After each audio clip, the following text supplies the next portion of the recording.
ناظرین اکرام، اس ویڈیو کے پہلے حصے میں میں نے آپ کے سامنے زکوٰۃ کی اہمیت کے حوالے سے چند باتیں عرض کی تھیں۔ اب اس دوسرے حصے میں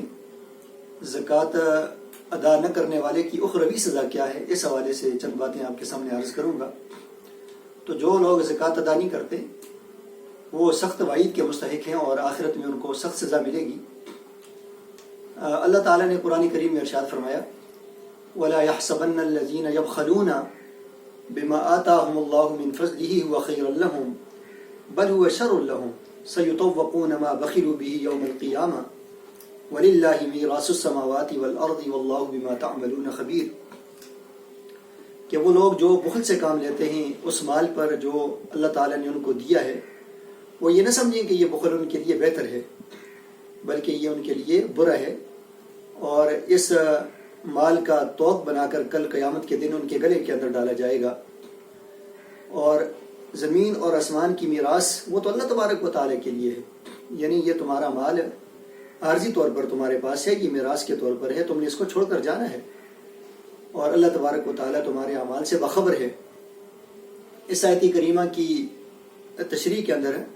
نبی اکرم صلی اللہ علیہ وسلم نے فرمایا، من آتاہ مالا فلم یؤدی زکاتہ مثل له یوم القیامة شجاعا اقرا له زبیبتان، کہ فرمایا کہ جس آدمی کو اللہ تبارک و تعالیٰ نے مال عطا کیا ہو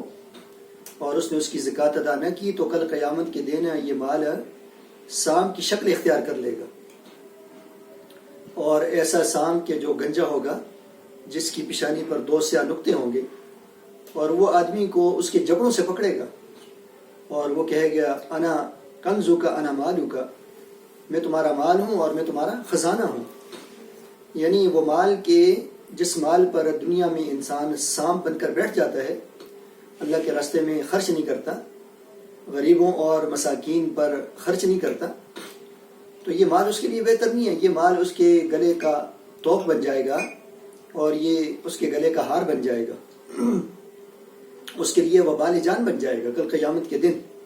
اور پھر قیامت کے دن یہ اس کو ڈستا رہے گا جب تک قیامت کے دن فیصلہ نہیں ہو جائے گا۔ اور اگر یہ اس نے جانوروں کی زکوٰۃ ادا نہ کی تو یہ جانور اپنے سینگوں سے اور کھروں سے کل قیامت کے دن اسے رون دیں گے، اللہ تبارک و تعالیٰ کے دربار کے اندر اس کو یہ عذاب ملتا رہے گا۔ تو یہ مال کل قیامت کے دن اس کو اللہ تبارک و تعالیٰ کے عذاب سے نہیں بچا سکے گا، بلکہ یہ اس کے لیے وبال جان بن جائے گا۔ تو انشاءاللہ پھر تیسرے حصے میں ہم مزید اسی پر بات کریں گے۔